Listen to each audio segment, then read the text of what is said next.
ఈ సీజన్‌లో ఇదే నా ఫస్ట్ తాటి ముంజలు. నమస్తే బాబాయిలు. మేమైతే వల్లూరు రోడ్‌లో తాటి ముంజలు కోయడానికైతే వెళ్తున్నాము. విలేజ్‌లో తాటి ముంజలైతే ఈజీగా దొరుకుతాయి. ఈ సమ్మర్ సీజన్‌లో వీటికి డిమాండ్ అయితే ఎక్కువ. మేము కోసే చోట చాలా చెట్లయితే ఉన్నాయి. ఫ్రెష్ తాటి ముంజ చెట్లు. అందులోనూ నాకు సెలవుగా అందుకే సరదాగా వచ్చాము. అసలు ఈ మధ్య వీడియోలయితే చేయట్లేదు. రీజన్ ఏంటంటే నా కాలు వేర్లకి గోరు చుట్టయితే వచ్చింది.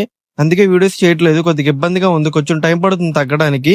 మేమైతే తాటి ముంజలు కోయడానికి ఆయుధాలు సిద్ధం చేస్తున్నాము. ఇంకా చాలా సేపు కోయడానికి ట్రై చేశాక ఫైనల్లీ తాటికాయలు కోసాము. ఎంతైనా నేచురల్ గా చెట్టు కాస్తాయి కాబట్టి ఎన్నైనా తినొచ్చు. కొనుక్కొని తినడం వేరు, ఇలా డైరెక్ట్ గా చెట్టు నుండి కోసుకొని తినడం వేరు.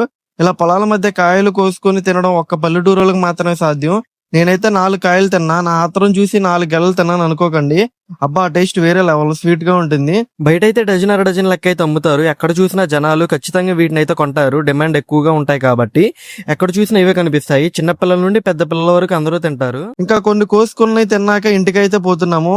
కంటిన్యూస్ గా వీడియోస్ అయితే పోస్ట్ చేస్తాను. నెక్స్ట్ వీడియోతో మళ్ళీ కలుద్దాం. Bye bye బాబాయ్లు.